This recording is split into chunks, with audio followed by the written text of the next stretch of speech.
Почитувани гледачи, добар ден. Добродојавте во емисијата Интерактив. Ние со екипата пропатувавме на околу 15 км од градот Штип во руралното место или село Радање за да се запознаеме со празнувањето на празникот Илинден, а овде не чекат топло сите граѓани, но и фамилија Јаневи кои широм ги отворија портите за да го назначиме овој ден. Останете со нас.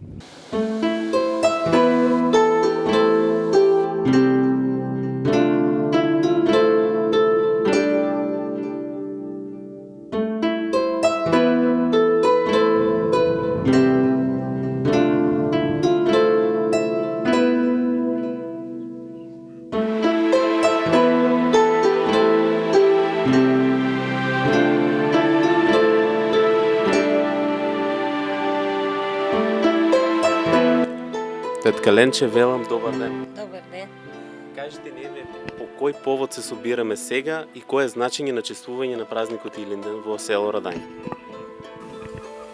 Па во село Радање нашите луѓе што се постарите, мајки, дедовци, пара дедовци што се биле, празнувале се овај празник. Доле се клале стока, нели? На чешма имало. Курбан се е правило таму. На Гиризо се вика местото. Секоја година има си одобрен човек што треба да оде по селото и секоја фамилија си дава пари. Пари дава по колку е таму организирано, 300 динара или 200 динара ли дават, а па ако сака некој може и повеќе да дава пари. Еве што претежно се готве на тај ден на самото место наречено Гириз? На тоа место се готве обично гравче или компири. Што ќе се снајдат, што ќе донесат луѓето, или граф или компири. Манџа, обавезно манџа се прави. А може ли да се падне у посен ден и да е постно само тај ден или претежно е се мрсно? Некој се падне у посен, но како сега оваа година е у петок, Илинден, и било заречено и ќе оклале. Нема врска со црква. Немало врска со црквата, кажаат и таа го помни. Еве кажи ни сега, например, што е карактеристично за село Радање за да се приготват сите домаќинки на трапезата? Што е најкарактеристично за Илинден? За Илинден сите домаќинки од дома отидат и они жените, сите таму си има маси поставено, однесат си погача, сварат клавчиња, кој што има лубеница си однесат некој, таму на масите се постават, има луѓе таму. И секоја жена си од дома однесе, прво сабајлето си идат на црква, идат си на црква, запалат си свеки, кога се врнат од црквата си направат погачки, класија си сварат и лубеница, некој ракија си однесат од тука од дома. И однесат таму, седнеме си таму на масите и седеме. И донесат ни после тоа, има си таму одобрено, нели? Салати донесат, чинички, манџичка на секој. Ако не отидеш таму, па можеш и дома. Ќе отидеш со котлајка, ќе ти стават, па дома ќе си земеш. Ако не можеш таму да идеш да... Оти тие постарите луѓе не може да идат таму да јадат. Сите не одат, таму однесе котле и секој од таму си земе за дома. И дома фамилиарно си јадат. Еве на кој начин се приготвува еве питата самата спремана на самиот ден, тоест погачата така наречено народски. Да. Па питата е спремана со јајца, млеко, брашно и сол, малку и шикерче и квасец. Постаса погачката се испече и може и сусамчето згор да се намачка. А класијата на кој начин ги приготвуваат? Класијата се излупат и се стават у вода, на тенџери се стават да вријат и откако се сварат клавчиња да ги извадат.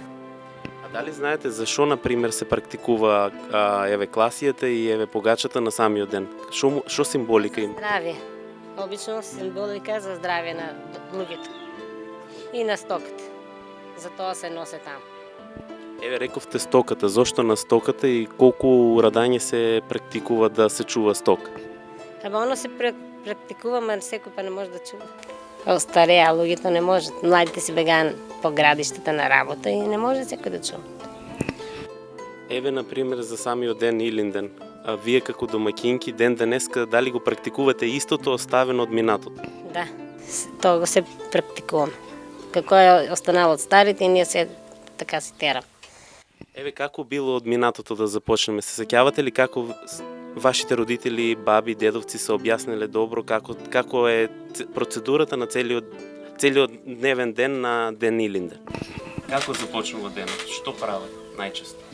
Па најчесто повеќе се дома одмарат, на Илинден не одат, не се работе, дома си седат, измијат се, дотерат се, ајде на музика. И музика има исто тамо на Илинден си облечат се, дотерат се. У тия селски талишта, обично, едно време е така било, у селски лишта стават кавраци на...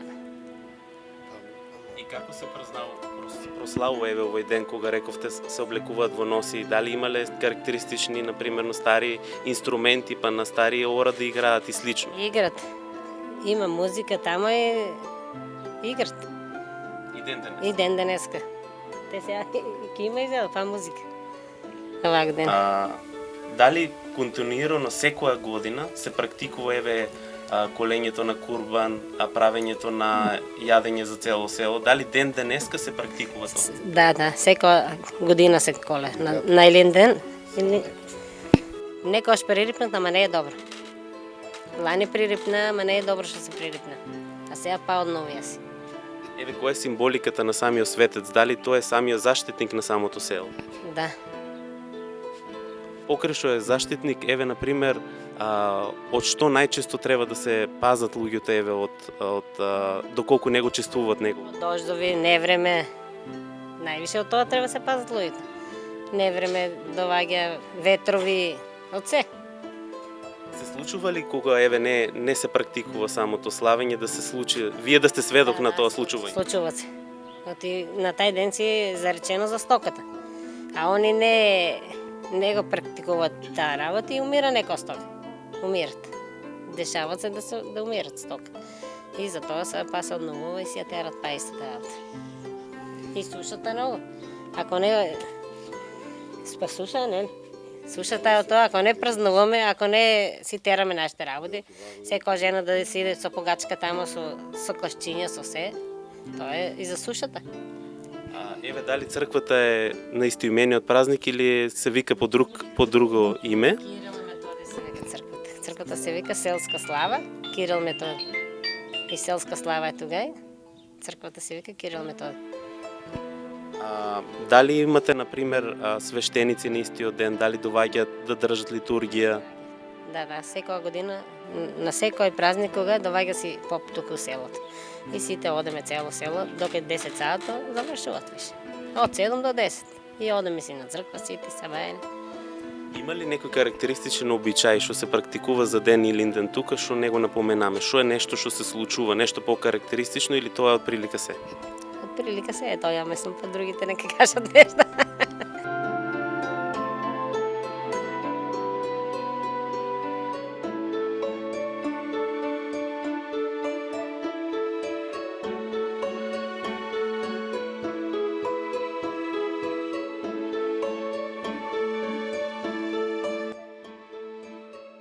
Како следен соговорник за манифестацијата за Ден Илинден го имаме соговорникот Илија Стојанов Велам. Добар ден. Добар ден. Кажете ни, еве, вие според вашите сеќавања како беше во минатото? Што се случуваше точно овај ден и дали знаете како вашите родители, вашите баби, дедовци го празнувале овој празник во истоименото село? Вака, овој празник ние го со душа чекавме да дојде и цела година се подуткуваме. Што значи тоа?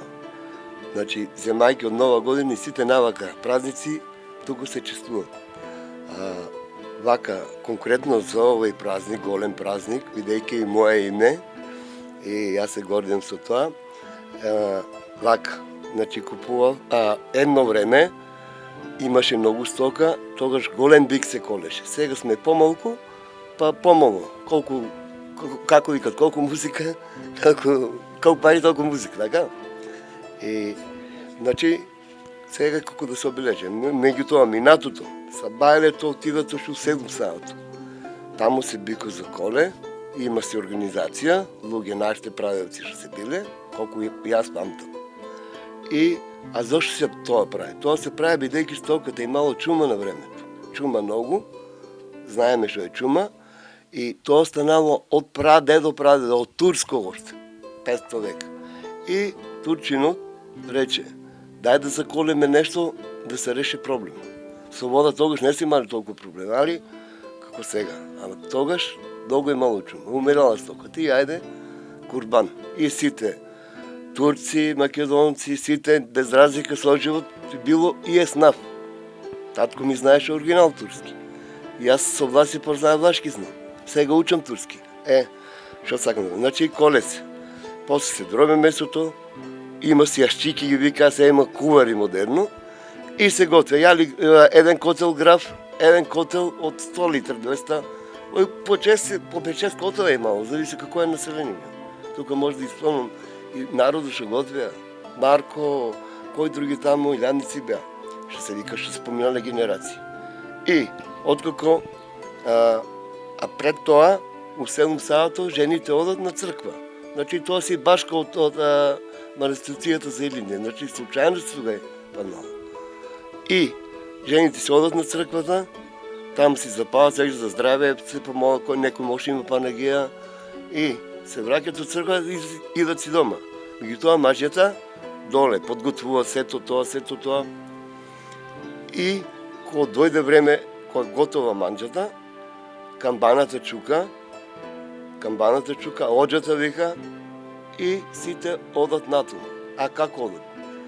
Но време баба ми се казва му бабо, со тия, како се вика, крошните, големите, наглава, не тресите са. Погачка, лаклашче, у другите крошни па лобениче, динче. Да, знаеш защо това? Пребражение е близко, 19 пребражение. И кой ще има, тогава се пръгат. Пътижанче, всеко дома ще има. Значи башка е от ова организация. Потоа, ако се завърши след това, нали, ключоко се прави. Има си луѓе, понасъци тамо и кога биде това ручекот готов, има си музика. На времето имаше гајди, тапани, сите тия народни етноинструменти. Да, така са били. Сега у наше по-модерно време има некои си дойде, ама сега е друга приказката, бидејќи нямаме више луѓе толкова, што со таа музика се дава, со етно музика. Меѓутоа, јас сум етно, за мене етно, некој поп, тоа, устари поп сакам, него зборот ми е по оваа модерната музика, не сум. Разбира, само сум по етното. А еве кога сме на самото етно, кога се собира еве самите селани тогаш, предпоставувам се било во по традиционален начин, во стари облики, нови за нив, но сега са стари.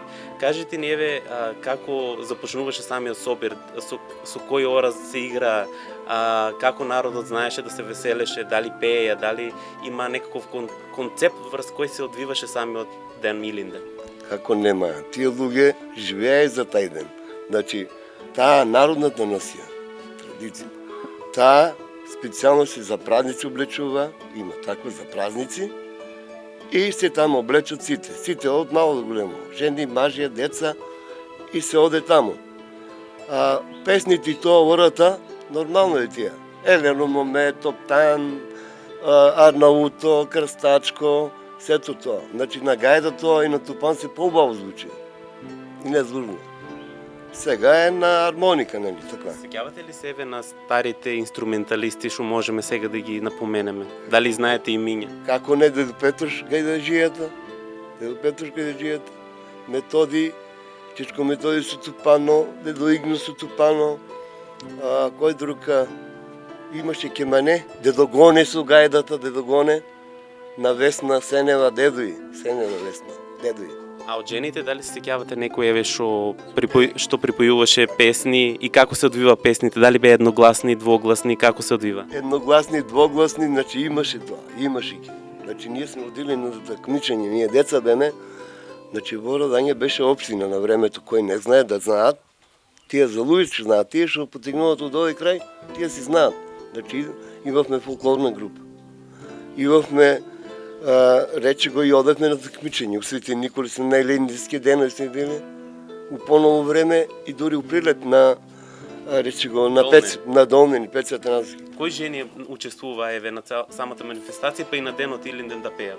Да, баба Николина, баба Радка, другата баба Радка, тоа бе екипа, двоглас, троглас, татко ми исто така пееше да доживко. Бог да ги, нема ги меѓу нас, ама тоа се легендите на селото. Значи, така беше. Еве, дали се сеќавате на некои песни кои се практикува само на овој ден? Дали имаше песна наменета само за Свети Илија? Дали имаше песна која се исполнуваше само на овој ден? Обшто сите пе, не е посебно некоја. Значи, сите песни како што се пеат и на свадби, и забава и така. Значи, старите, ја Изли, Ѓурѓо, тие са стари наши традиционални песни. Сега ги обновуват. Тоа ми е мене мило. Еве, next time, кој е запее, што да ти кажам? Или Лозано што беше од Таринци. Или да не зборам. Иначе и планинарством, па на Вртешка одеме тамо, па тамо со сите луѓе се контактираме. Горан Гадата ни е доваѓал тука да... Горан Гадата го знаете од музичкото. Јоце од Тапанаро, Јоце професор од Арестите. Еве, кажете, например, кога народот знаеше да се веселе некогаш, и имаше некаков мир меѓу луѓето, а знаеме денешницата си нуди своите стресови и нервози, кажете ни, еве, како беше во минатото, дали народот имаше голема страхопочит спрема Бог и еве празниците, доколку не ги практикува да имат некакво лошо влијание врз нив? Да, имаше страхопочит. Бидејќи знае, обично овај дел на сезоната е суша. Значи, знае громогласникот Илија, мојот светец, знае тоа да го направи. Дешавава се на Илинден. Да врне многу дожд, град, значи чека да ручаме, таму 2 сата нега завршува церемонијата и он после да почне да врне, почне градови да чука, значи фактичи замолили сме се на Бога и за тоа да биде. И за стоката, и за народот. Значи имаше еснафлак тогаш. Сега ме радува што имаме пак еснафлак. Сега еснаф имаме. Со живот со турците. Турците јуруци. Еве, вчера имаше свадба, 2 дена, сите заеднички ја славевме. И македонското знаме, и турското, од Турција имавме гости. Што да ви кажам? Значи сега е добро. Значи ние како село Радање пак исполнам. Бевме општина, општината е дадеме на уствари преселија, у Карменци. Еве, просториите се тука, се уште бивште. Полиција имавме матична служба, имавме сестра, медицинска доктор, заболекар имавме. И сега јас како повратник у ова село, сакам нешто да обновам, ама заедно сам не бива, така? Сам не бива. Значи, работка со овие младите, мило ми е што е така. Еве, дали ќе се обнови денеска, еве, и манифестацијата, еве, за денот Илинден, покрај, еве, турнирите кои знаеме да ги сретнеме, дали еве и традицијата со практикувањето на ручек кај местото наречено Гиризи? Како не? Па за тоа работим, како? За тоа работим, значи ќе се обнови. Дали село Радање, еве, и луѓето кои живеат тука, мештаните, знаат да имат ист страхопочит како некогаш према Господ? Дали се религиозно поврзани луѓето? Да, поврзани се религиозно. Покрај, еве, христијаните, дали и муслиманите кои живеат тука имате еднаков соживот и страхопочит спрема Бог? Да, и тие така. Тие понапред, утиџимината беше урната, па ја обновија, благодарение на Тика, спонзор од Турција, и сега они си одат, молат се тамо. Еве и со Оджата сум пријател, и тој ќе дојде ваа година, и нашиот, рече го, поп ќе дојде исто, ќе ги седнаме на таа страна Оджата, тука попо, на иста маса, тука е тоа. Тоа е тоа живото. Значи проблеме немаме. Проблема ако живеат од Таринци или Карменци. Они никош, ние сме мултиетничко село. Едно село, може да речем, не у Македонија, не у Штип, значи едно мултиетничко село, што живот што сме имале од памдевика и таа традиција одржуваме ден денеска. Фала на Бога. Покрај, еве, целата манифестација на местото наречено Гиризи, како го прославувате понатаму празникот? Еве, како бил во минатото? Доваѓаат од црква, од соборот и што прават дома? Дали пречекуваат гости? Вака сега, кој си има име како јас си чекам гости. Тоа ми е мене имендан тај ден. Значи, после ова 14 часот, секој се по дома малку да одмореме, бидејќи многу сме играли изморени и секој по дома. А рече се така на мрако 6 сати, 7 и почнат пријатели, другари, роднини, почнат да доаѓаат по име.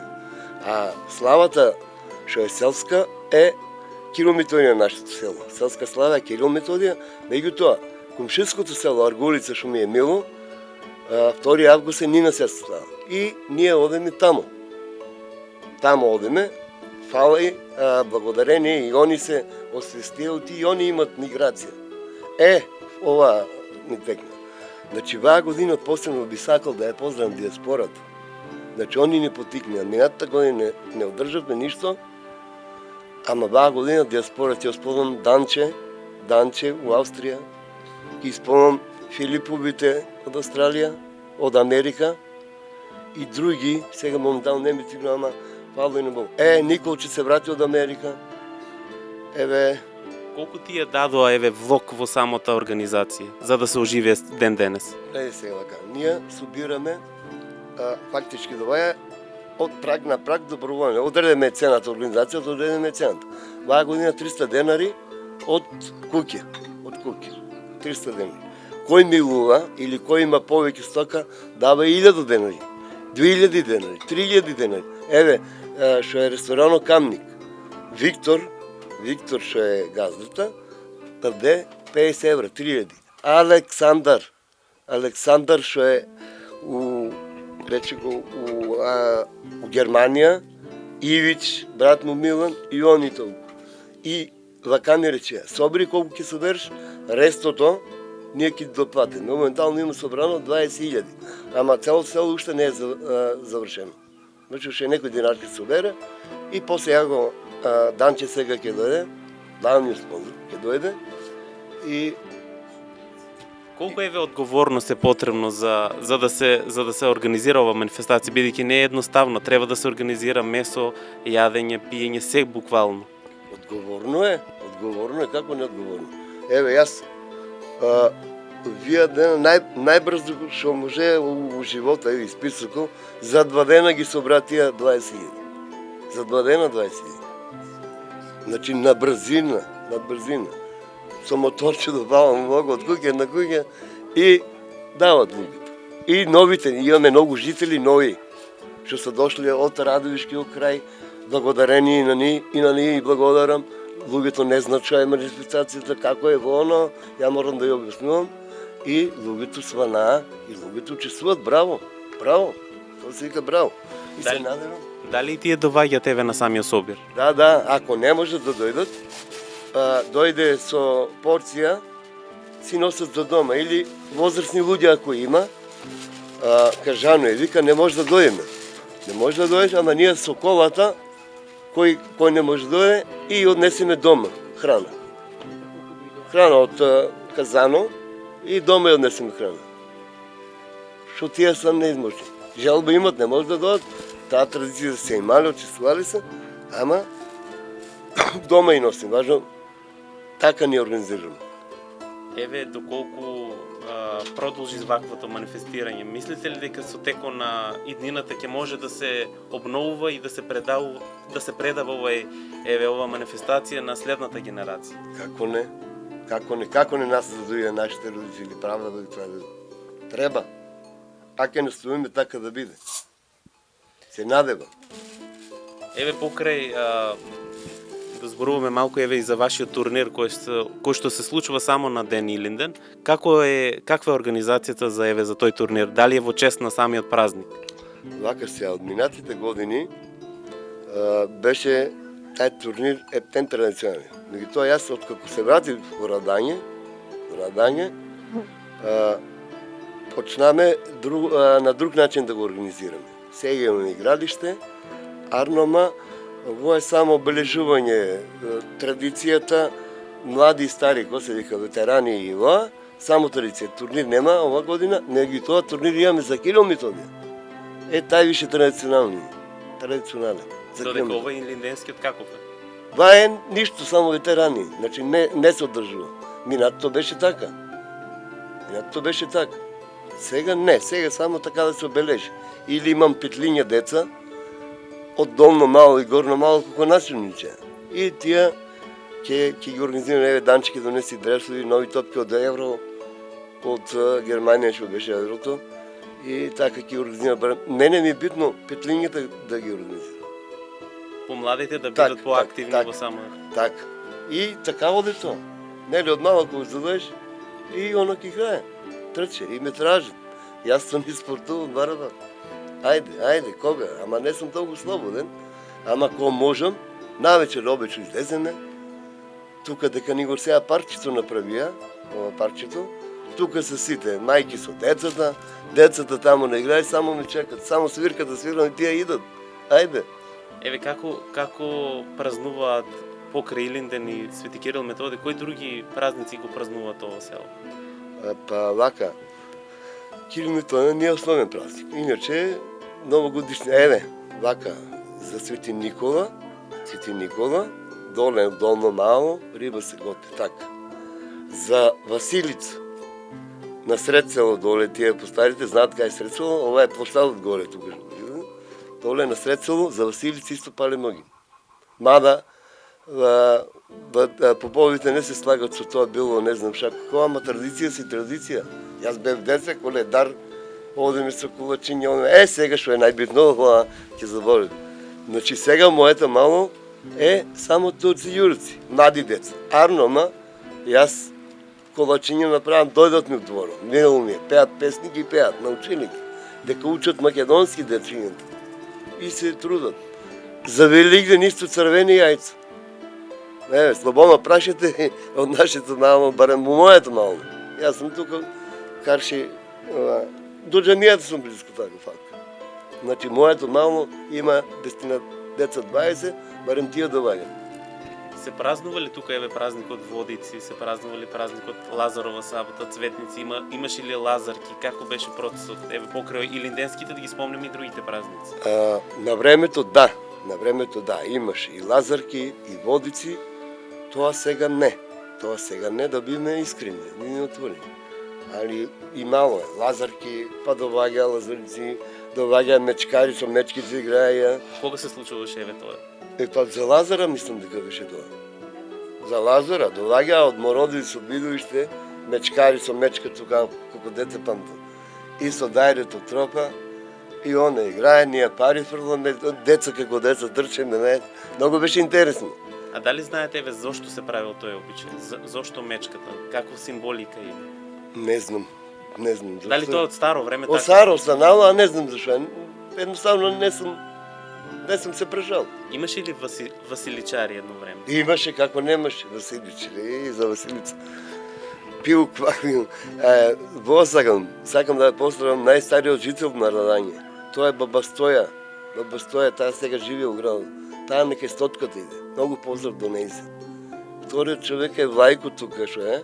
Тие и третиот кој беше, што е трети, што се најстари. Нека од 90 над. Таа е Милица горе, да? На Лазар Тајко. Што доведува до фактот дека еве село Радање со својата природа може да придонеси долг живот кај мештаните. Богу, мојот прадедо Стојан, јас Стојано се презимам.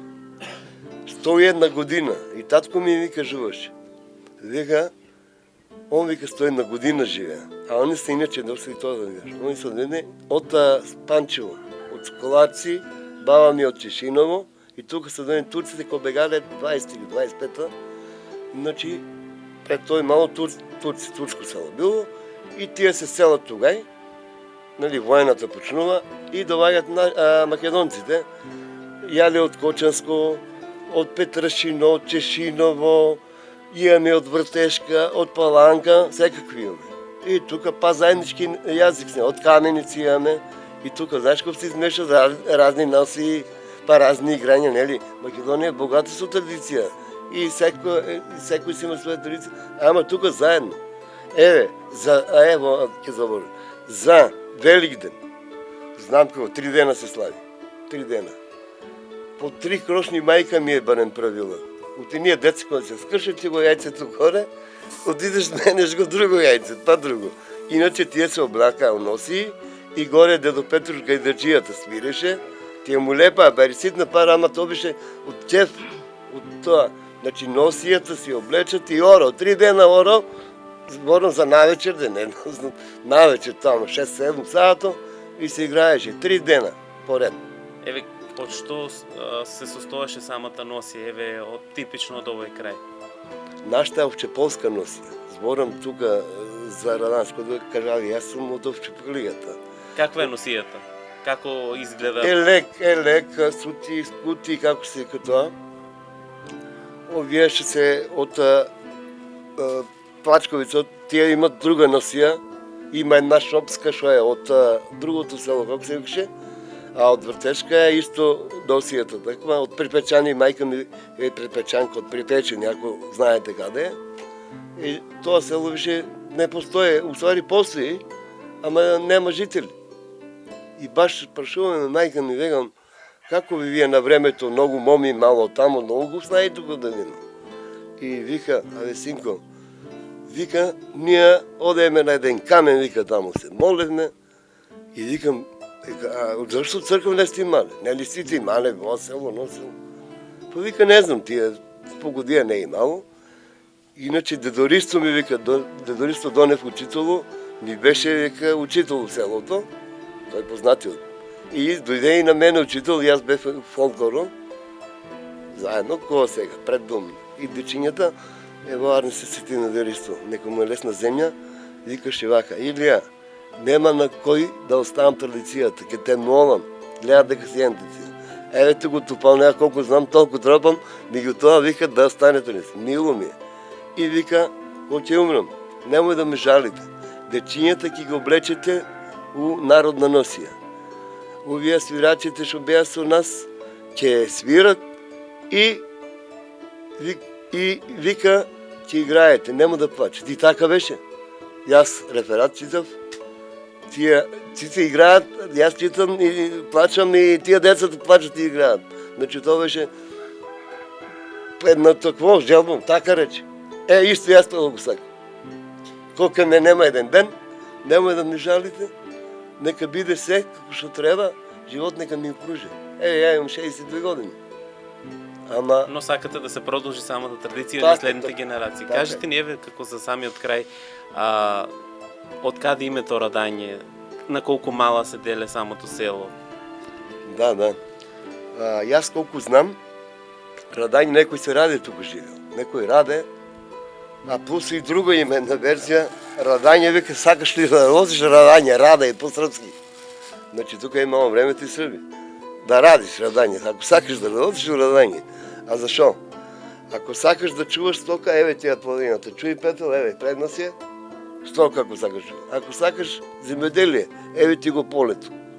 Значи нашата атар е до Мирјања црква фактички долага, овамо Козјак, кај манастиру, кај Баргала, нашето имање е тамо, значи на сите жили. До Карбинци, до сега дека е тоа канабисно план, до тамо е, фактички тоа од прадедо мислите, до тамо е границата, голема граница. Земаа не е Шавалија, нашиот цар беше. Никоман не е земаа, значи Штипски, на времето матични така беше. Коше во таа страна. Еве, какви богатства имате, да ни кажете, еве, самото село? Имате, знаеме, долго прочуене од Канон, имате различни посетувачки места, еве, покрај Гиризо, друго нешто дали имате? Како не, тоа ми погодива ми е тема. Значи, јас сум дел од планинарите. Бев и секретар. Тоа беа, која не 90 беше, така нешто. Пепи Санев, началник беше на полицијата, јас беше секретар. После нас Александар Санев го поздравувам, сега што е на планинарски дом Вртешка. И ги поздравам сите, браво, работат. И јас се уште сум активни, јас работам, помагам колку можам, али подсетите ме, Кањано Камни го отвори селото. Зашто се вика ресторан Камни? Затоа. И тука имаме посета. Значи, ако има тура за онеја, долагат, у почетоку повеќе долага, сега се на одмор, ама убаво е сега дека нема реката вода суе, ама кога дојде есенското време, кога дојде, тука народ иде со автобуси, плюс прават тури моторџиите, овие со велосипедите или дойдат груп от Скопие, обича така е. Или Покрай канонот, на друго место некој е познато еве за самото село. Рековте Уши, Чуј Петел.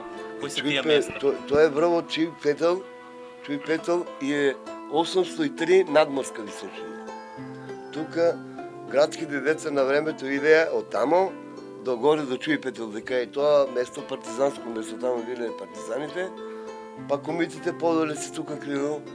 Значи, да напоменам, значи тамо имало трла. Басите чувале трла на времето, они се сточари. Еве, и ден денеска имаме, еве, ке успомнам, Ване чува крави, еве, Гозир чува крави, Ацката, наша Ацка, и он имаше овци, па крави, и имаме тука, еве, Ивај комшија. Има уште сток, трудат се луѓе, меѓутоа многу се разочарани од општеството. Која е пораката еве што сакате да ја придонесете до сите? Епа, пораката е да се настави традицијата, да продолжат како сега што се и нивните деца да ги навакат, да дојдат, да ги учат македонски јазик и да се, ја мислам, срце ми кажува, може сум, не сум песимист, оптимист.